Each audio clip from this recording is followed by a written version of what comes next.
horror and science fiction readers are in some ways the most challenging to make happy. They're guardians of their genre.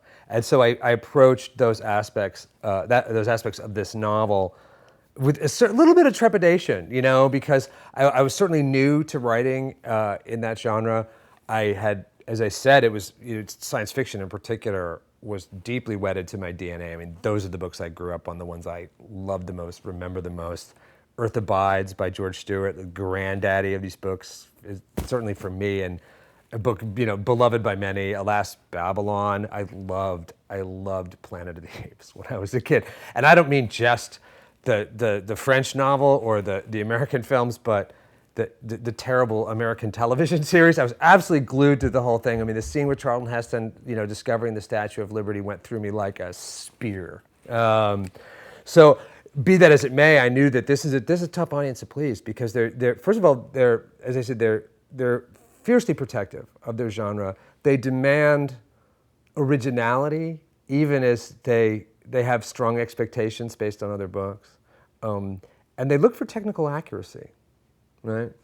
Horror readers are much the same, minus the technicals, right? I mean, they feel very much the same way. So, that was the audience that I was most. I really wanted to please them, because I was one of them. But I also knew that it's the toughest, I think. And the reaction I've gotten is uniformly great. I mean, I'm so happy about that. The thing that makes me the absolute happiest is when I hear from a reader, and you hear from lots of readers now because of the various websites where they can post comments. They can reach out to you via Facebook. I have a very active Facebook where I really do want to interact with readers. I mean, there are writers who don't want to, but I really enjoy it. When I hear from somebody who knows things, former military, I love hearing from them because I have a lot of military stuff in the first book, but very much in the second. And I had to do a lot of research on that. I had some help there. But hearing from former military people who know how a Humvee works and how an M16 rifle works and how you plan an assault, but then. Science fiction readers, fantasy readers who also, they want the world building to make sense and not to have those kinds of, hazy shortcuts that a lot of, at some point you do have those. I mean, you can't explain everything and you don't want to bore the reader with how the sanitation system works. But you really want to get this right. And so when I hear from those people, and I uniformly hear positive things. I mean, it's really been a great experience for me. Is getting the blessing of people who really know stuff, and from these readers in general.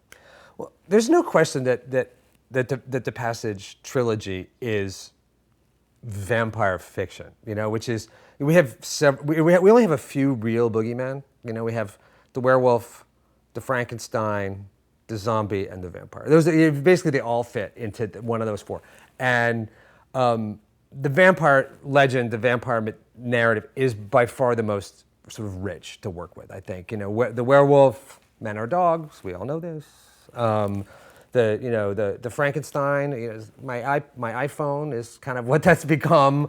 The zombie, which I confess I love zombie narrative, and Walking Dead is a great show, and I could watch zombie fiction or zombie TV or zombie movies, read zombie novels. Colson Whitehead's Zone 1 I loved because it was this sort of super brainy zombie novel. But there's only so much you can do with zombies because eventually it all kind of comes down to a sort of almost slapsticky scene where people finally come to the realization that zombies are dead and that shooting them is not just okay, it's actually sort of pleasurable. And so there's always the scene where they just sort of start picking them up. But the vampire legend, which is basically an Eastern European village myth, has all this great stuff. That is the staking the vampire in the heart and the garlic and the mirrors and all that stuff.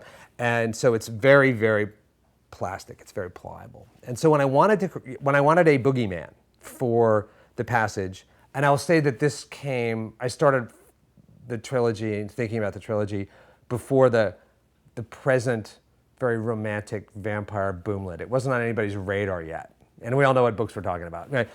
And they're not for me. Those are essentially, books for young women. And so I have not read them, and it's not the tradition in which I operate. I'm really coming from the vampire stories and narratives of my youth. If you open a door on Halloween, you're going to see a 6-year-old vampire at some point. I mean, it gets in people's heads early. And, you know, when I wanted to invent a boogeyman, I really have, I've noticed and liked the way in which vampire stories can be manipulated, and not just for fun, but to sort of suit present cultural anxieties.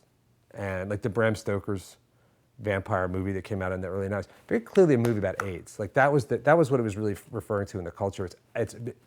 Vampirism in that is clearly rather like a lethal sexually transmitted disease. It's absolutely bathed in blood in that, you know, in that way. But what I wanted to do, and you got to do something original, is I wanted to do vampires without magic.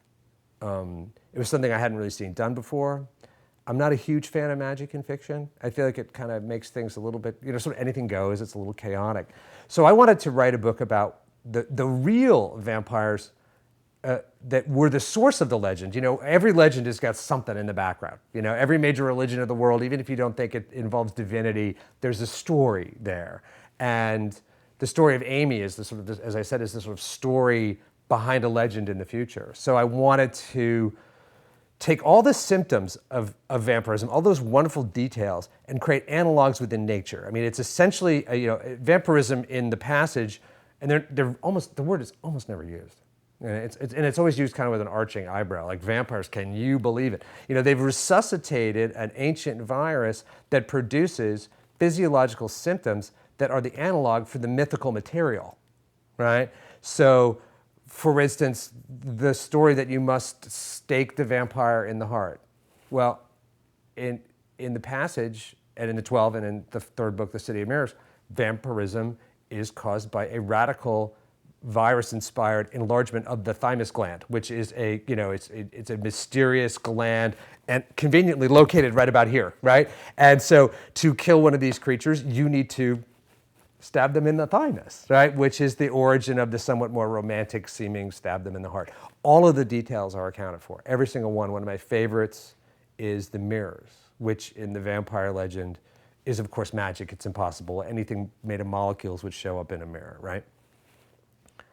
And yet, the virals of the passage do indeed have a profound experience when they look in a mirror. It's actually the opposite, right? It's a moment of seeing themselves in a way that is disturbing and creates a moment of profound melancholy where they actually are able to, because they see what they are, they're able momentarily to remember a bit of what they were. It's a moment of real sadness, and conveniently a moment when they are immobilized, right? So it has military purpose, right? If you want to kill one, a mirror is very handy. So I took all of these details and gave them, you know, analogs, you know, a real source, as if all the legends came from this biological reality. I think when you're working in any tradition, particularly one as rich and popular and enduring as the vampire legend, not only can you do this, you have to do it.